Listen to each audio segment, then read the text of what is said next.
तो अस्सलाम वालेकुम फ्रेंड्स, कैसे हैं आप सब। तो मैं हूं आपका होस्ट, आपका दोस्त, आपका मेंटर सलमान। तो आज की वीडियो बहुत ज़्यादा इंपॉर्टेंट और बहुत ज़्यादा इंटरेस्टिंग होने वाली है, क्योंकि आज की वीडियो में हम बात करेंगे बहुत सारे लोग जो ख्वाब देखते हैं पाकिस्तान एयरफोर्स में जाने के लिए। तो हम उसके हिसाब से आपके लिए एक वीडियो मेंशन कर रहे हैं। तो चलिए वीडियो को शुरू करते हैं। लेकिन उससे पहले अगर आप मेरे लिखे गए ब्लॉग्स को पढ़ना चाहते हैं तो हमारी वेबसाइट www.skyfoundation.com पर विजिट कर सकते हैं और मेरे ब्लॉग्स को रीड आउट कर सकते हैं। तो चलिए शुरू करते हैं।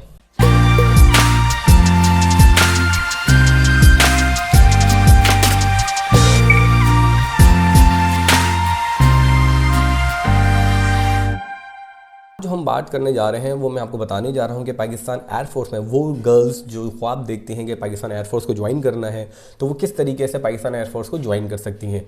तो आज का हमारा टॉपिक है पाकिस्तान एयरफोर्स।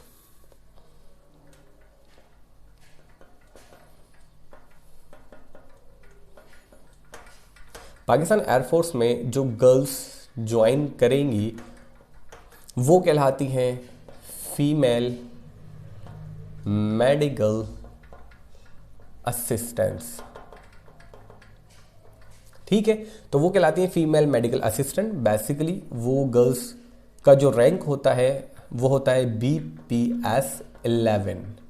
ठीक है, तो ये बिल्कुल एक अच्छी जॉब है और इसे हम दूसरे वर्ड्स में जिसको शॉर्ट टर्म में कहा जाता है कि ये जो जॉब्स हैं वो है जी AFNS। अब AFNS होता क्या है, तो ये होते हैं जी आर्म्ड फोर्सेस नर्सिंग ऑफिसर्स।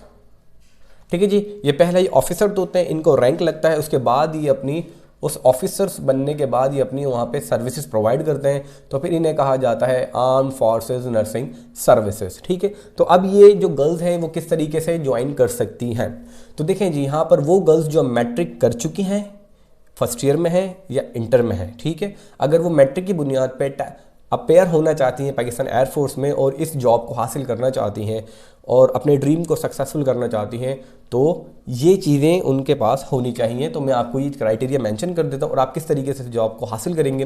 तो चलिए जी स्टेटमेंट शुरू करते हैं। तो सबसे पहली चीज़ कि हमें कैसे पता चलेगा कि वैकेंसीज आ रही हैं। तो सबसे पहली चीज़ है हमारी वैकेंसीज।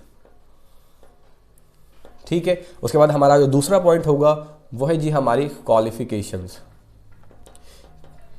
कि भाई आपकी क्या क्वालिफिकेशंस होनी चाहिए। उसके बाद आपकी हाइट। ठीक है, आपकी हाइट कितनी होनी चाहिए। उसके बाद आपकी एज कितनी होनी चाहिए। जब आप इन तमाम चीज़ों पे पूरा उतर जाते हैं तो फिर आप पॉइंट नंबर 5 में क्या करने लग जाते हैं जी, अप्लाई करने लग जाते हैं। अप्लाई करने का सिलेक्शन का एंड क्राइटेरिया जो है वो मैं आपको अभी बता देता हूँ। ठीक है, तो अप्लाई करने के बाद आप सिलेक्शन क्राइटेरिया में जब आप पूरे उतर जाते हैं तो आप सिलेक्शन के लिए कैसे जाएंगे। तो पॉइंट नंबर 6 आपका लिया जाएगा टेस्ट। फिर टेस्ट के बाद फिर आप जाएंगे जी, टेस्ट कंप्लीट करने के बाद ज्वाइनिंग होने के बाद आपको लग जाएगा रैंक और आप अपनी सर्विस प्रोवाइड करेंगे। और उसके बाद हम आपको बताएंगे कि सर्विस में काम कौन सा आपने करना है। ठीक है, तो चलिए शुरू करते हैं और इसके वीडियो के एंड के अंदर मैं आपको बताऊंगा कि आप इस चीज़ का हल कैसे तलाश कर सकते हैं और आपको इस चीज़ कैसे सक्सेसफुल हो सकती है और आप इसके करीब किस तरीके से जा सकते हैं और आप इसे कैसे हासिल कर सकते हैं। तो सबसे पहली चीज़ है क्वालिफिकेशन।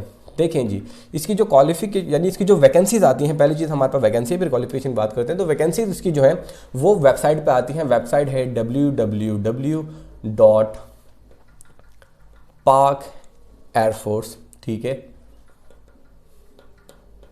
ठीक है .gov.pk ये वेबसाइट है। इस वेबसाइट को आप डेली चेकआउट कर सकते हैं, नहीं तो आप इसको वेबसाइट से आपको पता चल जाएगा।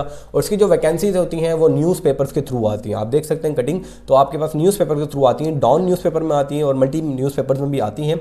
और ये आती किस तरह, ये साल में 2 बार आती हैं, हर 6 महीने बाद टर्नओवर में ही आपके पास आती रहती हैं। लास्ट टाइम दिसंबर में आई थी। ठीक है, अभी ये तकरीबन जुलाई अगस्त के दरमियान या उससे पहले आ जाएंगी। 6 महीने से 6 महीने के ड्यूरेशन में ये आ जाती हैं। तो वैकेंसीज आपको कैसे पता चलेंगी, आप न्यूज़पेपर को सर्च आउट करेंगे। ठीक है, और आप पाकिस्तान एयरफोर्स को के विजिट कर सकते हैं इसके ऊपर, नहीं तो हमारे चैनल से को सब्सक्राइब कीजिएगा। उसके बाद हम आपको उसके अपग्रेड के अंदर आपको बताते रहेंगे कि वैकेंसीज किसकी कब आ रही हैं। क्वालिफिकेशंस आपकी जो इसको क्वालिफिकेशंस चाहिए, इसको क्वालिफिकेशंस आपकी होनी चाहिए जी मैट्रिक।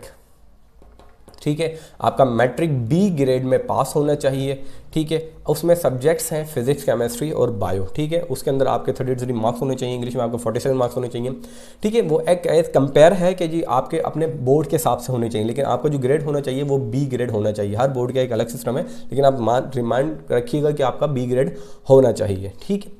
हाइट कितनी होनी चाहिए? इसके लिए हाइट होनी चाहिए 4 फीट 8 इंच, ठीक है। आप 4 फीट 8 इंच के हों, ठीक है। जो गर्ल्स हैं वो भी इसमें अप्लाई कर सकती हैं, और इससे जो ज़्यादा हाइट की हैं वो भी ज़्यादा इसमें अप्लाई कर सकते हैं, इससे नीचे वाले अप्लाई नहीं कर पाएंगे। आपकी जो एज है वो आपकी 16 साल से 22 साल के दरमियान होनी चाहिए, ठीक है। अब मैंने जो कहा था कि वो गर्ल्स जो फर्स्ट ईयर में हैं, ठीक है, जो फर्स्ट ईयर कर चुकी हैं या इंटर में हैं या इंटर कर चुकी हैं, अगर उनकी एज 16 साल से 22 साल के दरमियान है तो वो भी अपनी मैट्रिक की, अगर उनका बी ग्रेड है तो वो इस एज में रहते हुए पाकिस्तान एयरफोर्स में अप्लाई कर सकती हैं और एज अ BPS 11 और रैंक वाली अफसर वाली जॉब हासिल कर सकती हैं। अब इसमें अप्लाई किस तरह करेंगे? आप जब भी अप्लाई करने के लिए जाएंगे तो ये ऑनलाइन आप इसके ऊपर जाएंगे pakistanerforce.gov.pk, ये पाकिस्तान PAF एयरफोर्स, अगर आप नहीं लिखना चाहें तो आप लिखें PAF पूरा लिखें, नहीं तो आप PAF Pakistan air force short form वो लिखेंगे तो आपको समझ आ जाएगा, ठीक है। वो पहला ही लिंक आपके पास आ जाएगा जो आपने यहाँ स्क्रीन पर देख रहे हैं।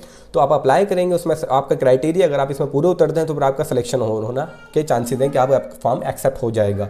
अब फॉर्म में क्या होता है, जैसे आप ऑनलाइन अप्लाई करने बैठते हैं तो आपके पास एक फॉर्म आ जाता है, उस फॉर्म में आपका नाम, पता, फादर नेम, ठीक है जी। और हाँ, जो 18 साल से बड़े हैं उनके लिए कंडीशन है कि जी आपका NIC बना हुआ हो, और जो 18 साल से छोटे हैं उनके लिए कंडीशन ये है कि उनका स्मार्ट कार्ड बना हुआ होना चाहिए। अदरवाइज वो अप्लाई तो कर देते हैं बेफॉर्म के ऊपर भी, लेकिन उसके टेस्ट डेट के लिए उनको बड़ा प्रॉब्लम होता है कि जी वो बेफॉर्म पे टेस्ट एक्सेप्ट नहीं कर रहे। तो आपके पास स्मार्ट कार्ड या फिर NIC होना चाहिए, ये आप रिमाइंड कर लें, बात को थोड़ा समझ लें, ठीक है। आपके पास ये होना चाहिए।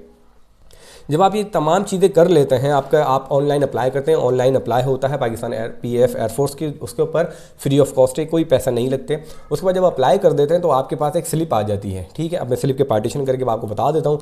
आपके हेड के ऊपर ना, आपके स्लिप के हेडर के ऊपर आपका एड्रेस लिखा होता है कि आपने कहाँ जाना है। आपके स्लिप के राइट साइड पे आपके टेस्ट की डेट और आपके टेस्ट का टाइम लिखा हुआ होता है, और आपके बॉटम के अंदर आपके पास डॉक्यूमेंट्स लिखे हुए होते हैं कि आप कौन कौन से डॉक्यूमेंट्स लेके जाएंगे। और जो आपका लेफ्ट साइड का पोर्शन, इस पे ऊपर आपका बायोडाटा, यानी आपका नाम, आपने कौन से ट्रेड में अप्लाई किया, कब अप्लाई किया, आपकी कास्ट क्या है, आपका NIC नंबर क्या है, ये तमाम चीज़ें आपके स्लिप के अंदर मेंशन हुई हुई होती हैं।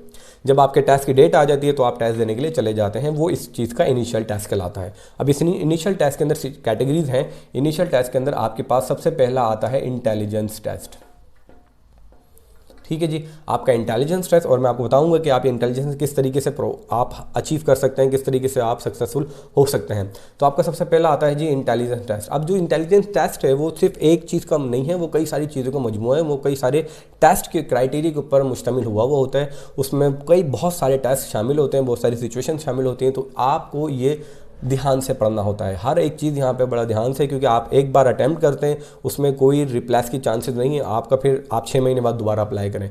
तो जाहिर सी बात है आपने इंटेलिजेंस टेस्ट को बहुत अच्छे से पढ़ना है। क्यों? क्योंकि ये हमारे एकेडमिक के अंदर शामिल नहीं है, हमारे यहाँ किसी कॉलेज में, यूनिवर्सिटी में, और ये किसी भी स्कूल सिस्टम के अंदर ये अभी पढ़ाया नहीं जाता। अगर पढ़ाया जाए तो अच्छी बात है, ठीक है। तो आपने इसकी इंटेलिजेंस टेस्ट की तैयारी करनी है।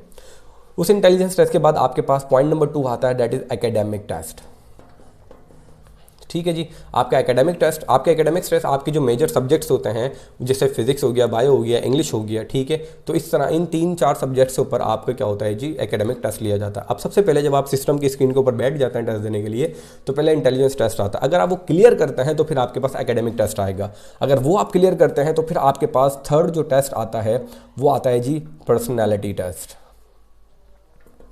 ठीक है। वो आपके पास आता है पर्सनालिटी टेस्ट। तो उस पर्सनालिटी टेस्ट में क्या होता है जी, आपसे क्वेश्चंस किए जाते हैं, यानी सिस्टम के ऊपर क्वेश्चन आ रहे होते हैं, सिचुएशंस आ रही होती हैं कि जी आप इस सिचुएशन में आप क्या कहेंगे, एग्री होंगे, डिसएग्री होंगे, न्यूट्रल होंगे, ठीक है, स्ट्रांगली डिसएग्री या स्ट्रांगली एग्री। तो इस तरह के आपके पास कंडीशंस वाले क्वेश्चंस होते हैं। अब इस पर्सनालिटी टेस्ट में आपने न्यूट्रल रहना होता है, पॉजिटिव थिंकिंग देनी होती है, ठीक है। आप इसके अंदर कुछ इस तरीके की कंडीशन पेश ना करें जिससे आपको डिसअपॉइंटमेंट फेस करनी पड़े, ठीक है। उसके बाद क्या होता है, जब आप ये तमाम चीज़ें कर लेते हैं, पर्सनैलिटी टेस्ट भी आप क्लियर कर लेते हैं, तो फिर आपको उसके बाद मेडिकल के लिए डेट दे दी जाती है। आपका मेडिकल होता है, ठीक है। अगर आपका मेडिकल क्वालिफाई होता है तो मेडिकल के बाद आपका इंटरव्यू लिया जाता है। जब आपका इंटरव्यू लिया जाता है, इंटरव्यू में भी आपसे तमाम इंटेलिजेंस के क्वेश्चंस, एकेडमिक के क्वेश्चंस, पर्सनैलिटी वाइज क्वेश्चंस, आपके तमाम चीज़ें देखी जाती हैं, तमाम चीज़ें आपसे पूछी जाती हैं और इस इंटरव्यू के बाद आपकी मेरिट लिस्ट लगती है और उसके लिए आपको पास ज़रूरी है कि आप इसमें बहुत अच्छा परफॉर्म करें, आप अच्छे से उसमें ज़्यादा मार्क्स गेन करें, क्योंकि जो स्टूडेंट जितने ज़्यादा, जो गर्ल्स जितने ज़्यादा मार्क्स कैरी करेगी मेरिट लिस्ट में, उसके ज़्यादा चांसेस उतने ही होंगे। अगर आप कम मार्क्स करेंगे और आप पास भी हो जाए लेकिन आपका मेरिट नहीं बना, आपका मेडिकली कोई इशू आ गया, आपके इंटरव्यू के मार्क्स अच्छे नहीं आए, आपके एकेडमिक में, पर्सनैलिटी में या इंटेलिजेंस में आपके मार्क्स किसी और गर्ल्स से कम हो गए, तो जाहिर सी बात है फिर वो उसको सीट अवेल की जाएगी, आपको नहीं। तो आपके लिए क्या है, आपके लिए कंपटीशन है कि आपने बहुत अच्छा परफॉर्म करना है और बहुत अच्छा इसको पढ़ना है। अब क्या होता है, जब आपका इंटरव्यू हो जाता है, आपका मेरिट लिस्ट लग जाती है, आपका नाम आ जाता है, तो फिर आप 3 से 4 साल के लिए उनके हॉस्टल्स में जाके पढ़ते हैं, वो आपको बुला लेते हैं, आप अपनी यूनिवर्सिटीज़ और तमाम जो उनके पास इदारे हैं उसमें उसमें आपको सर्विसेज देते हैं, आप वहाँ पे जाके पढ़ते हैं, आपको सैलरी भी दी जाती है। उसके बाद आपको दिया जाता है जी रैंक। जैसे आपकी कंडीशंस पूरी हो जाती हैं, आप बिल्कुल कंप्लीट हो जाते हैं, तो फिर आपको रैंक लग जाता है। इसीलिए इसको कहा जाता है जी ऑफिसर्स। क्यों? क्योंकि ये रैंक वाली जॉब है। जैसे आपको रैंक, आपकी कंप्लीट हुई ट्रेनिंग, आपको रैंक लगेगा जॉब में जाने से पहले। तो आपको जो रैंक लगता है वो लेफ्टिनेंट का लगता है, यानी सेकंड लेफ्टिनेंट, जिसको हम लेफ्टिनेंट कहते हैं, बेसिकली वो सेकंड लेफ्टिनेंट का टैग लगता है। फिर आप सर्विस देते हैं, फिर आपका लेफ्टिनेंट लग जाता है, फिर आप कैप्टन, मेजर, फिर उसके ऊपर एज पर आपकी जो मेहनत होती है, जो कोर्सेज होते हैं, उसके ऊपर आप जितना चाहें उतना आगे तक प्रमोट हो सकते हैं, जहाँ तक इसकी लिमिट है। तो आप एज अ कमीशन ऑफिसर के बराबर के रैंक पे ऊपर बैठे हुए होते हैं थोड़े ही टाइम के बाद, इसीलिए इसे ऑफिसर्स कहा जाता है। ठीक है, तो अगर कोई आपसे पूछे कि जी आप आर्मी में क्या है, तो आप उसे मत बताएं कि जी मैं नर्स हूँ या मैं ऐसी फीमेल मेडिकल डायरेक्टर। आपने बताना है कि जी मैं सेकंड लेफ्टिनेंट हूँ, मैं लेफ्टिनेंट हूँ, मैं कैप्टन हूँ, मैं मेजर हूँ, क्योंकि आप क्या हैं, आप एक आर्मी ऑफिसर हैं और उसके ऑफिसर बनने के बाद आप सर्विसेज प्रोवाइड कर रहे हैं। अब रैंक लगने के बाद आपको किसी भी कंडीशन में आपको दिया जाता है, आप वर्किंग करते हैं। वर्किंग में क्या होता है, वर्क में क्या होता है आपके पास, वो जो कमीशन ऑफिसर्स, ठीक है, जो मेडिकल्स के जो ऑफिसर्स होते हैं, जो कमीशन क्लियर करके आए हुए होते हैं, आप उनके बेसिकली क्या होते हैं जी, आप उनके असिस्टेंट के तौर पे काम करते हैं। बहुत से लोग ये कहते हैं कि जी नर्सिंग है, वहाँ पे बदतमीज़ी होगी, ठीक है, और वहाँ पे जी ऐसे बुलाया जाएगा, इंजेक्शन लगाने पड़ेंगे, पट्टियाँ करनी पड़ेंगी, तो वो आपका काम नहीं है जी। आप किसी हॉस्पिटल में जॉब नहीं कर रहे, आप हॉस्पिटल में जॉब कर रहे हैं, लेकिन आप देखें, आप पाकिस्तान एयरफोर्स एक प्रेस्टीजियस डिपार्टमेंट में जॉब कर रहे हैं, वहाँ पर आपको एज अ नर्सिंग दी गई है, लेकिन आपको उसके साथ साथ भाई ऑफिसर बनाएंगे, आप रैंक वाले बंदे हैं। आपने करना है क्या है, आपने उस कमीशन ऑफिसर्स के साथ जो आपके ऊपर हैं, यानी जो आपके सबसे ऊपर जो आपके ऑफिसर्स हैं, आप उनके साथ जाते हैं, वो राउंड पर आते हैं, आप मरीज़ को चेक करते हैं, वो आपको प्रिस्क्राइब करते हैं, आप उस प्रिस्क्रिप्शन के ऊपर अपने जो नीचे जो आया है, जो नीचे जो स्टाफ है आपका, आप उससे काम करवाते हैं। आपने बस ऑर्डर करना होता है, आपने थोड़ा काम करना होता है। इस तरीके का काम बिल्कुल नहीं होता कि कोई आपसे बदतमीज़ी करेगा, क्योंकि हमारे पास है ऐसी कि जी नर्सिंग है तो जी बदतमीज़ी होगी। बट आप रैंक देखें, पाकिस्तान एयरफोर्स की कंडीशन है, तो आपने इस तरीके से उसको वर्क करना है। तो आपका वर्क क्या होता है, बेसिकली आप असिस्टेंट के तौर पे वहाँ पर काम करते हैं। जब आप ये सारे काम कर लेते हैं तो आप रैंक लेते रहते हैं, प्रमोट होते रहते हैं और आपकी ज़िंदगी बेहतर से बेहतरीन की तरफ चली जाती है। अब जो मैंने आपको कहा था कि इसमें जो बहुत से लोग जो फेल हो जाते हैं टेस्ट के अंदर, फिर क्या होता है, फेलुअर देखते हैं। तो उस फेलुअर से बचने के लिए एक एकेडमी है, सल्यूट फोर्सेस एकेडमी, ठीक है, वो अभी बहुत अच्छा काम कर रही है। सल्यूट फोर्सेस एकेडमी क्या है, एक एकेडमी है जो पूरे पाकिस्तान में ऑनलाइन सर्विस प्रोवाइड कर रही है। अगर आप जो बच्चे और बच्चियां, वो इनसे कांटेक्ट कर सकते हैं। मैं डिस्क्रिप्शन में इनका ब्रोशर्स और तमाम जो डिटेल मेरे पास होगी वो मैं मेंशन कर दूंगा। आप उनसे कांटेक्ट कर सकते हैं, आप उनसे पढ़ सकते हैं। वो इसी इंटेलिजेंस टेस्ट की, एकेडमिक टेस्ट की और पर्सनैलिटी टेस्ट की, मेडिकल की और इंटरव्यू की तैयारी करवाते हैं, ताकि आप अपनी लाइफ में इस मकाम पे और इससे अच्छे मकाम पे भी जा सकें। ठीक है, तो उम्मीद करता हूँ आपको हमारी बात समझ आ गई होगी। और अगर कोई बात नहीं समझ में आए तो आप हमसे कांटेक्ट कर सकते हैं इस फोर्सेस पे या किसी भी फ्रेम पे आप हमें कमेंट कर सकते हैं, ताकि हम आपसे इसको कांटेक्ट करवा दें। ठीक है, अपना ख्याल रखिएगा। अल्लाह हाफ़िज़।